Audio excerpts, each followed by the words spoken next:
as of right now, he's charged with the death of Maurice Goins.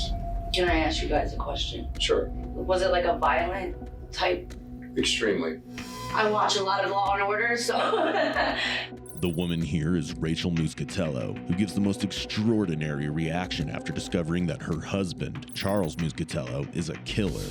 The story behind this started almost a year back when 53-year-old Maurice K. Goins was found lifeless in a bloody apartment corridor, brutally stabbed around 20 times in the back. And once the couple sat in front of the detectives, their statements quickly turned into a twisted game of blame and deceit. Charlie's lied so many times about things that's happened to him.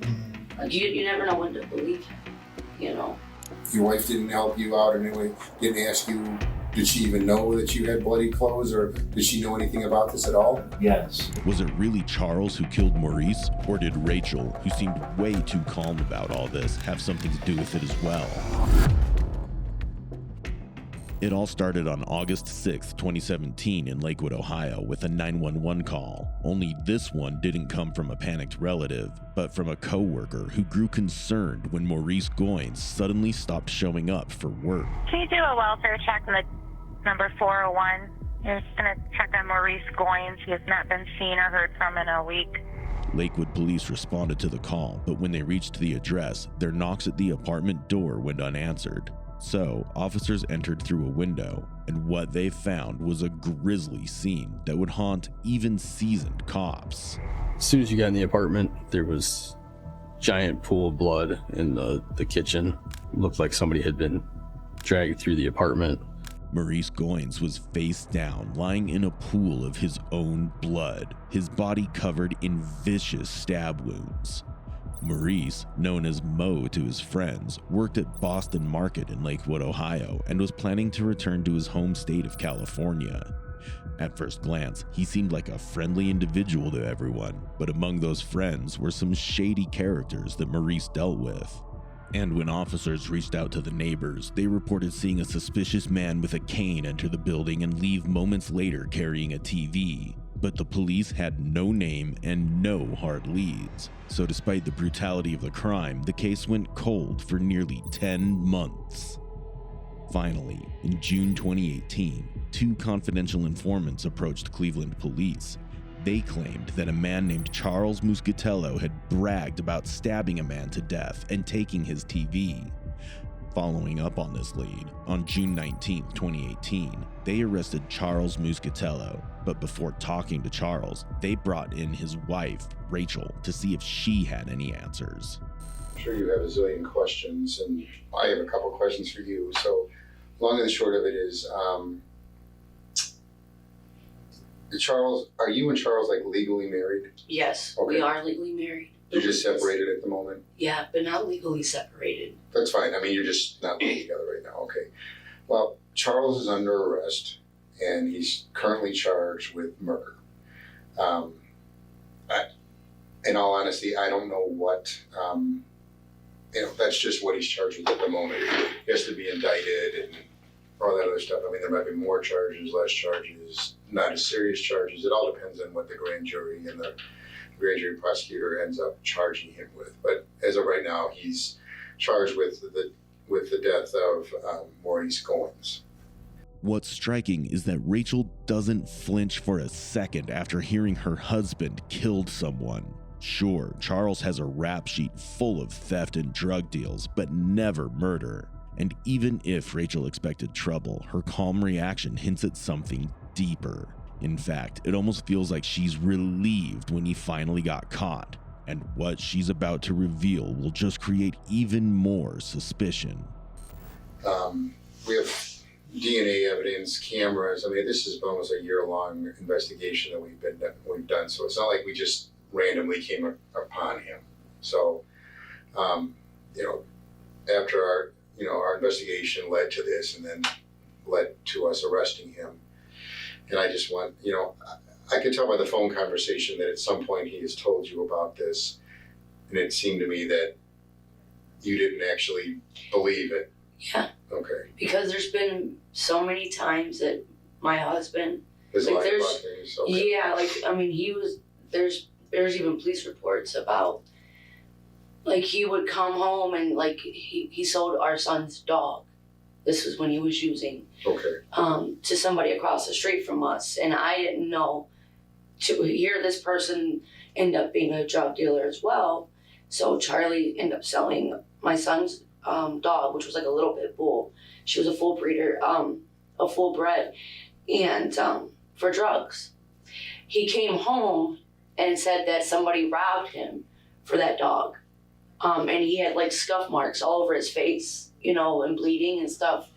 And said that, you know, he got robbed for the dog. He got jumped by a couple dudes, whatever, this and that. So I called the cops, you know, and here all this time, I ended up finding out later on that he hurt himself. Just to make it look that way. And when the cops came, because I ended up getting the dog back, when the cops came and the other guy told his side of the story, that Charlie did, you know, try selling the dog, sold the dog to him or whatnot, and that it wasn't stolen or nothing like that. Like, the cops were, like, really upset. Like, there's an actual police report about it. So my son ended up getting his dog back, you know, and then there's other times, too, you know, where Charlie would take things out of the house or just have money or something like that, you know, and he'd say, oh, well, I did this or this happened to me. You know what I mean? Charlie's a liar, you know, so, I mean, he's not a violent person. Sure. It's clear she harbors deep resentment toward him, but what really stands out is how Rachel is basically turning this into her own therapy session, venting all her bottled up frustration about Charles instead of focusing on the murder itself. This is a classic sign of displacement, shifting emotions from the real issue to safer topics. But that wasn't the last surprise she had in store. In fact, she had a whole list of revelations waiting for the officers. You know, yesterday was the first time that we actually, like, that I've seen him before he got arrested, because I've been, like, at the point where I was gonna make a police report and file for, like, some type of restraining order, but I didn't. Because the last time that we had seen each other, which was on 117th in Detroit, I went to go meet him. Hello. Hello. This is my father. Hi, nice to meet you. Nice to meet you. I went to go meet him, and he said he had money to give me for the girls, you know, for our daughters. And when I went to go meet him, but you know, at this point we're not together, so he started making like accusations. Oh, well, where's your new boyfriend? This and that, and you know, so on and so on. So he started to get like a little frisky with me, like, and it left bruises on my arms, which is, I do have pictures of it. You know, my counselor knows about it. This and that. So at that point in time, I'm like, okay. I told him, I said, I don't want nothing to do with you anymore. Okay. And this was like about, I want to say maybe 2 months ago. The more Rachel talks, the clearer it gets. She didn't flinch at the news because, deep down, she's actually relieved Charles is finally behind bars. But that's just scratching the surface. What she lets slip next is going to flip her therapy session into an interrogation she won't forget. Or did he first mention this? I don't know, I want to say a few months back. Okay. But like I said, like, I didn't believe anything that he had to say because Could you not kind the first. of tell us what he kind of said? The only thing that he said is he thinks that he killed somebody. Okay. And I'm like, yeah, right. You know what I mean? Right. He's like, oh, I got jumped. You know, he got into a physical altercation with somebody, you know, and that was it. Charlie's lied so many times about things that's happened to him. Mm-hmm. Like, you never know when to believe him, you know? So, I mean, other than that. So basically he just, in passing, said, oh, I might have killed somebody, but never any details to it. No. Okay. No. And then yesterday, when he was telling you why he was here, you kind of... Yeah, because he said something about a cane over the phone. Right. And there was... TV. The TV, the TV thing, it kind of like blew my mind because I don't even remember anything about any type of TV. The cane they're talking about is a crucial piece of evidence found right at the crime scene. It belonged to Charles, and that alone pinned him deeper into the crime. But beyond the cane, the conversation between the detectives and Rachel had one clear goal: to find out if Rachel knew about the murder. If she did, she could face charges as an accomplice, or at the very least, for failing to report a violent crime. But for now, the seed of doubt has already been planted. So basically, your only real knowledge of the. Let me just be blunt with you. At any time did Charles come home with bloody clothes and you No. gave him a change of clothes?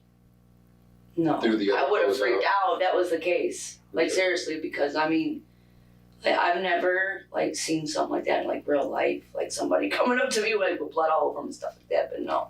Okay. And he would have been covered. Yeah, no. I mean, the only times I ever seen Charlie, like I said, is like if he hurt himself and like gave me the lie about, you know, this happening to him, this and that. But it was never Do to you that remember extent. him around that time having a cut on his hand? This would have been like the time where the cane was missing. Of the eclipse and George's passing. To be totally honest with you, no. I don't. You don't remember, or you? I don't remember Okay. seeing a cut on his hand. Like I don't remember, you know, for sure. Because he always gets hurt too, though, you know. So I really don't know. Okay. So really, the only knowledge you have of this is just kind of him, kind of saying to you that he Right. might have killed somebody. That Would- you just kind of like, yeah, whatever. Yeah, because I mean, like I said, Right. you know, I he got doesn't seem like. I mean, honestly, I'm still having a hard time believing, like processing, Sure. Yes. I completely know. understand that. because, like I said, he's not a violent person, Yeah. Well, I but mean, he does have a short temper, you know, and with his drug problems, that's another reason why we're not together. Yeah. Can I ask you guys a question? sure. You can Based answer. on, you know, I'm not going to say the evidence or this and that, but based on, I watch a lot of Law and Order, so based on like the way, did it look? Was it like a violent type? Extremely. The entire apartment was covered in blood.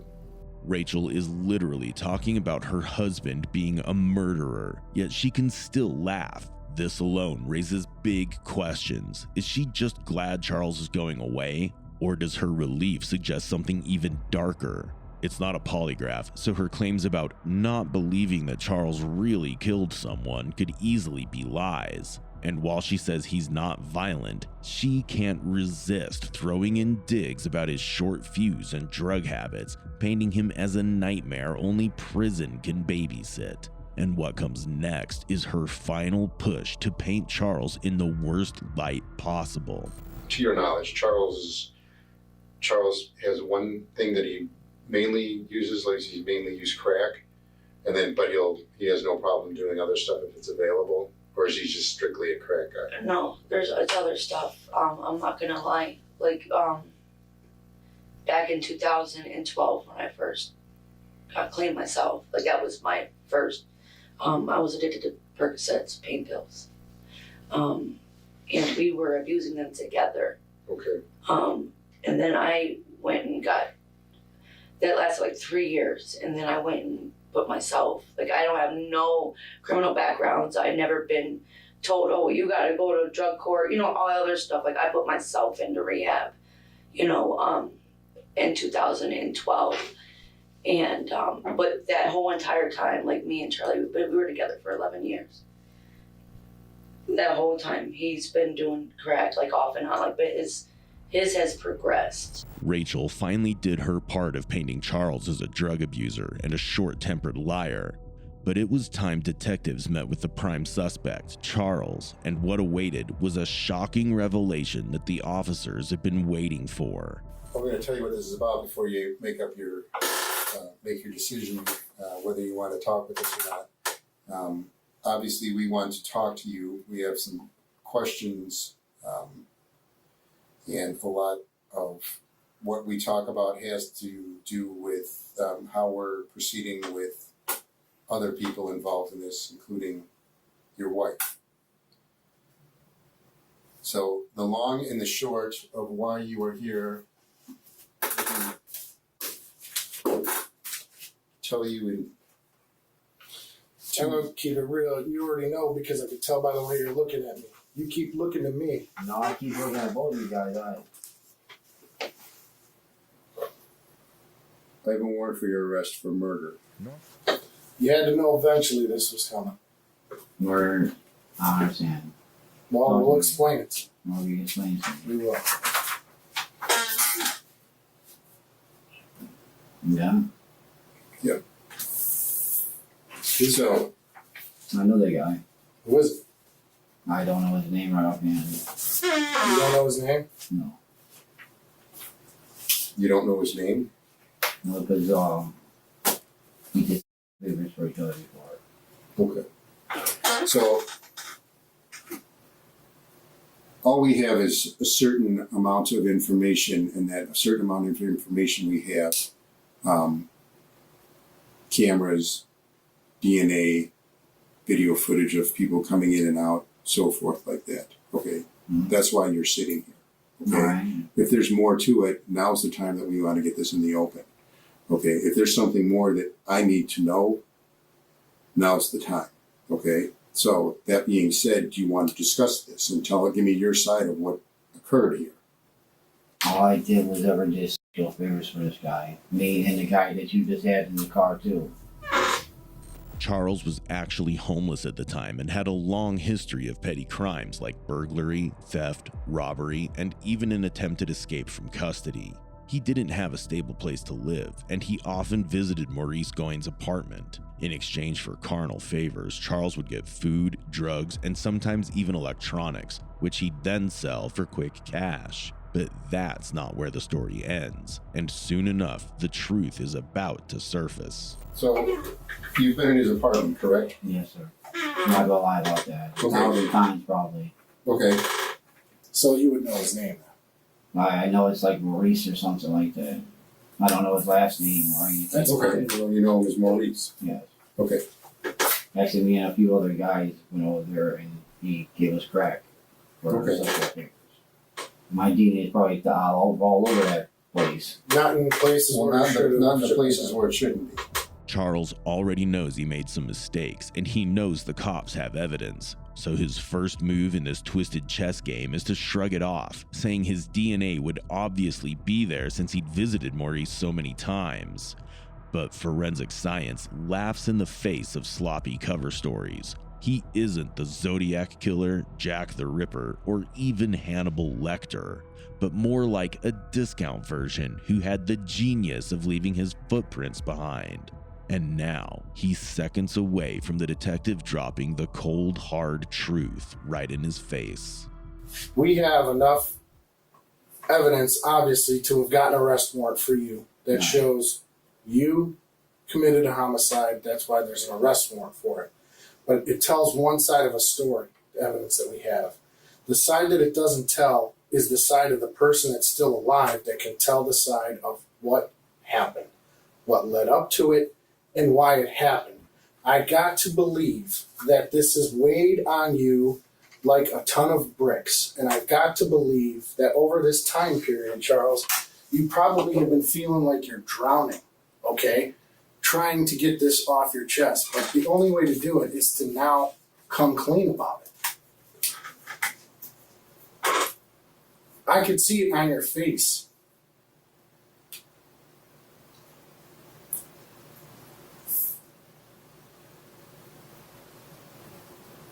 How can you tell somebody they've been touched and not,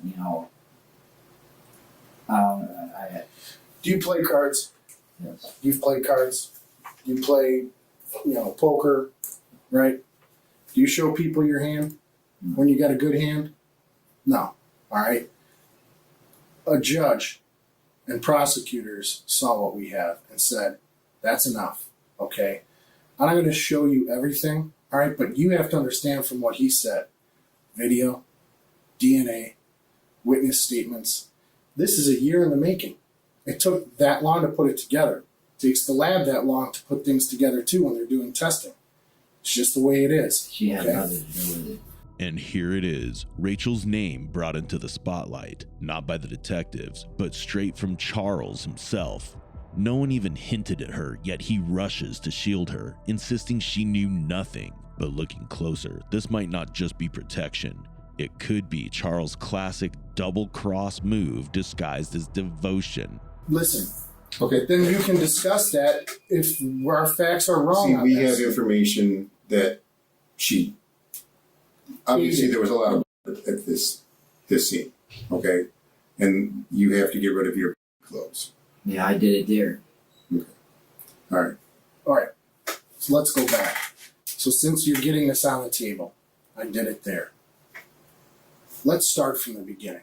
He invited me over. Okay. How, in what way? Explain. How did he invite called you? me. He called you on the phone. Yes, sir. What phone did he call? He called my cell phone, which I don't have that phone no more. Which phone was it? Well, what was the number? Do you Do you remember? I can't remember the number on that phone because I've been through so many phones. Was this at night? During the day? It was during the day. Do you remember what day of the week? I know it's a long time ago, but just asking if you do. If you don't, you don't. I don't remember. I know it was around the first of the month area because that's when he got it Got us done. checked. Yes. Okay, so he invited you over. All right, where were you at when you got that call? Where was I at? On R14? Yes, sir. And then you walked there. Yes. Okay, then what? And then we started smoking, and then I wouldn't do the things he wanted to, so he aggressed me. What Yeah. type of things? Go ahead and be. There's nothing you're going to say to finish up. We understand. This is to your benefit. Tried to move away from him, and he got aggressive with me, and I just got scared, and he grabbed me, and then he tried to get me first, and I just grabbed away from him. What do you mean he tried to get you? You gotta try to Yeah, be as the steak descriptive knife. as you can. Okay, there's a steak knife. He had a steak knife, and he tried to get me with the steak knife, and I grabbed it away from him, and I went like this, and I, Where did you get him? like right here. What happened after you got him there? I didn't know what to do, so I pulled him off to the side, and I took off. Okay, where did this happen at? When that happened? Where were you at in the apartment? In the living room. All right, so you got him here. Yeah, so That's it? he kept trying to grab me, and I kept trying to push myself off of him. And then I grabbed him like this to push myself away from him. And I could have, I was scared. You were in front of him, Yes, I was. not behind him. No, I like wasn't behind this. him. I never did You were in that. front of him. I was in front of him. You said he had it. Well, let's go back a bit and break Charles's masterpiece of excuses into neat little parts. Point 1, he claims it was self-defense, but if that were true, maybe ringing up 911 immediately would have made sense instead of strolling around town. Point 2, he swears he only stabbed Maurice once, which is adorable considering the medical examiner counted over 20 stab wounds. Point 3, most of the wounds were in Maurice's back. So unless Maurice was doing backflips at knife point, there was no heroic struggle, but just a brutal ambush. It's evident that Charles is no master con man when his words have more holes than Swiss cheese, but the most unbelievable part is that he's not done, and he's about to dig his own grave by crafting even more tall tales.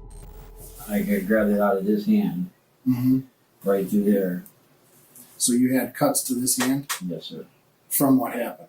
And were they When I deep? grabbed him like this, Were they deep? they were pretty deep. Did you need stitches deep or not that No, deep? not that deep, because I yanked it away. Did he just stop moving at that point? I don't know if he did or not. I just threw a sheet over him and I left. That's not the full story. I Where dragged is- him right into the room right there. When did you do that? Right And I'm after? just saying that when I grabbed him, I threw him down.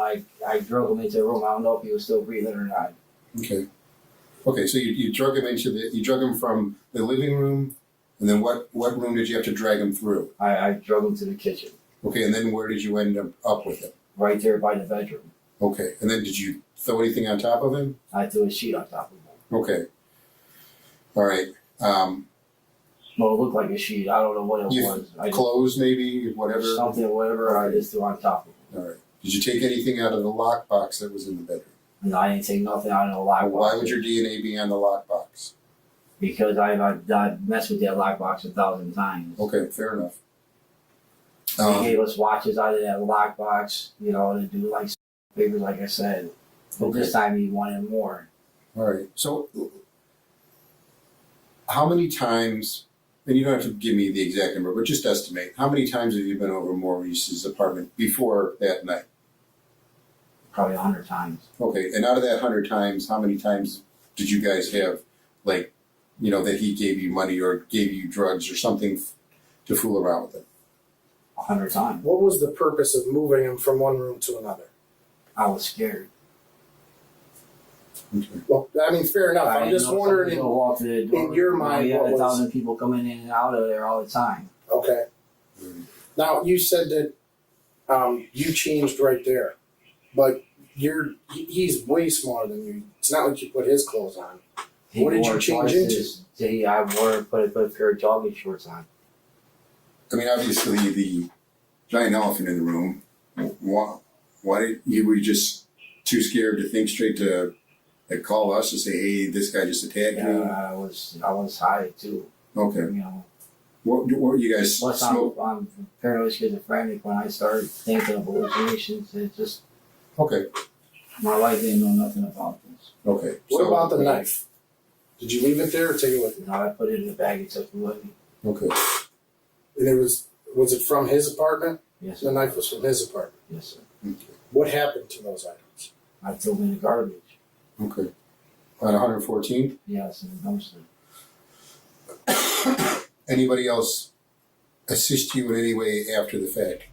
Charles's lies are drying up fast. Rachel had already told detectives that she knew about the murder, but Charles, completely clueless about what she had spilled, keeps waving his version anyway. Questioning Rachel first was a smart move, and now it's paying off. But here's the catch. Charles is confessing step by step, yet stubbornly insists Rachel had nothing to do with it. Why go out of his way to ensure her protection if he's admitting to killing Maurice alone in the first place? There's still a shadow of doubt, and detectives are about to dig deeper to find out if there's a darker truth buried beneath this so-called confession. Your wife didn't help you out in any way? Didn't ask you, did she even know that you had bloody clothes, or did she know anything about this at all? Well, I wanted to keep it. I didn't know how to go about it, so I didn't want to tell anybody. Okay, so she Are has you no guys still knowledge? together? Yes, we are. Is she living at home? Does she have a home she's staying in, or is she on the street? She lives in an apartment right now with my ex-wife's daughter. Okay, where's that at? In? Just the city. What city's in it? No, it's in Farmville. Okay. But you're living on the street? Yes, because I want to change my ways, and this time I try to change my ways, but seems like everything's going wrong. We just got back together too today. You never once mentioned this to her? How come you never? I mean, am I correct in my observations that this has probably been weighing on you pretty hard? It has. How come you never came to tell us what happened? Did you just hope Well, that no one you ever had to found think out? that we were eventually going to know, because I mean, we just have to wait for the lab stuff to come back, you know? I know. We got the I don't want cane. enough CSI to know that. Yeah, we got the cane with your DNA on it that you left there, you know, all that stuff. The video cameras there of you going in and out. The place across the street. Was it light out when you left? Yes, it was. Yeah, I mean, it was early in the morning. So How you, long were you in there? If you got called up at night to go there, I was in there from like maybe 1 o'clock in the morning, 2 o'clock in the morning, all the way up until like 11, 12 o'clock. in the afternoon the next day, when did the incident happen? Was it still When dark everything out? started running, like when he started running out of money, and I tried to tell him like I don't want to do nothing. And, you know, Was that the next day at daylight, or was yes, it still at night at no, dark? It was daytime by then. It was like 11 a.m. around that time. How long do you think you stayed in there after the stabbing happened? Because you Maybe left the water 20 on, you minutes. tried to wash up, and yeah, you left the water running. Like 20 minutes. Okay. you ran the whole apartment building out of hot water. Yeah, when you left the hot water on, it Ran the in whole tank, building out, and the it tank just blew turned up. into a.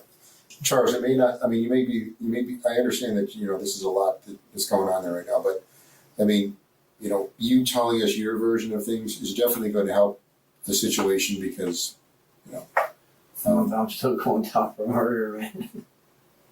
But you're charged with Charles' confession was finally out, but for the detectives, one thing still didn't sit right. A lingering suspicion that Rachel might not be as innocent as she appeared. To put this hunch to the ultimate test, they let Charles make a call to Rachel. What happens next will either confirm her clean slate or blow this case wide open. Hello? Hello? Charlie? Yeah. What's going on? I've been calling. Hold on 1 second. Let me turn my flashlight off. Oh my god. Rachel, man. They got me on murder. Charlie, what are you talking about? They got me on murder, man. You're lying, right? I'm not lying. The detective right here, I'll tell you. For murder? For what? Like, I don't understand. Like, what's going on? Like, I don't understand. Like, your probation officer called today, and I talked to her, and I told her what was going on as far as you being in the hospital. And so I don't. Where's murder case coming up from? From a year ago? Well, they got me for murder.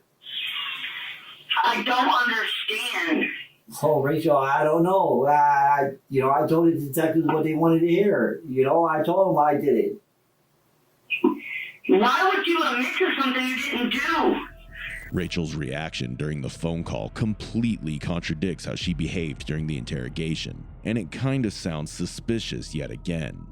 Rachel knew about the murder, yet now she's firmly claiming Charles didn't do it. It's almost as if she knows more than she's letting on, and Charles knows it too. From the very start, he hinted the detectives would explain everything, a clue that he isn't shouldering this alone. The hunch grows stronger. And now, just one final sentence could tear this case wide open. Charlie! The guy was trying to do something to me, and I told him the truth. Oh my god, I'm like, I'm having a hard time processing this right now. I don't understand, like...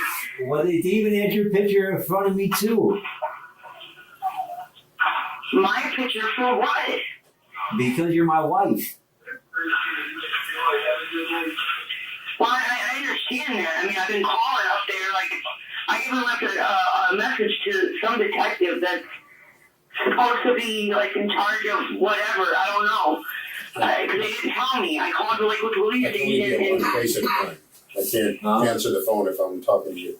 No, he was talking to me. Yeah, I'm in the room with him right now.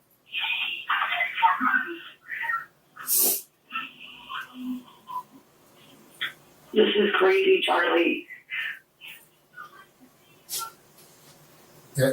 I even left the cane on the scene too. That was using David's cane. So you did take the cane. Everybody asked you, Charlie, if you took the cane, and you said no. I left it upstairs at your mom's. I thought I did. Rachel's biggest story isn't the murder, but that cane and her lying husband. Her love for him is oddly unshaken, while Charles just handed the cops everything on a silver platter. And the final nail in this coffin is about to hit hard. They wanted me to tell the truth, so I told them the truth. They said they have it. My DNA's there, Rachel. Everything is there. And I wanted to tell my side of the story. He told me to tell my side of the story. So I did. You want to know what's really crazy? What's that? Like, I can't believe all this is happening. Now my birthday too, right? And we just started talking to each other again, man.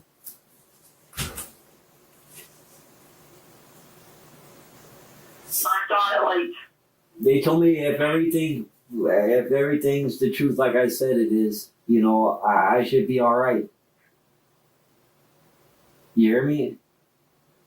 What's really crazy is I thought that you were lying about all that. You hear me? The silence speaks volumes. For hours, Charles swore he never breathed a word to Rachel. Yet now at the finish line, just as he blurts out that he'd told the cops everything, he should be fine. Rachel, without missing a beat, flips it all by admitting he did tell her. It might be coincidental, but maybe Rachel timed this little betrayal just right. Either way, Charles just dug his own grave, and she handed him the shovel. Just know that I love you and the kids, alright? You hear me? Yeah. Now I'll call you when I get a chance, alright? I should get another phone call, alright? Bye, honey. Bye, baby. Charlie, love you. Love you too. Bye. Okay, did you talk to She ain't gonna be arrested or anything, right? I promise you, short of her coming in here and sitting down and saying, Detective, I was in there with him, I'm the one that stabbed Maurice and killed him. Short of that, no, she's not getting arrested. Not even contemplating it. Okay? And that's where this intense interrogation wraps up. But what's your take? Was Charles really acting alone, or did Rachel have a hidden role in this story too? With the evidence stacked up against Charles, Rachel didn't really have to worry about facing any charges herself, despite failing to report what Charles had told her. She could have been charged with a 4th-degree misdemeanor and jailed up to 30 days, but she fortunately escaped by simply brushing it off as something she didn't believe. Meanwhile, Charles faced the trial at the Cuyahoga County Common Pleas Court in Ohio. On June 21st, 2018, he pleaded guilty and was sentenced to life in prison with a chance for parole after 20 years.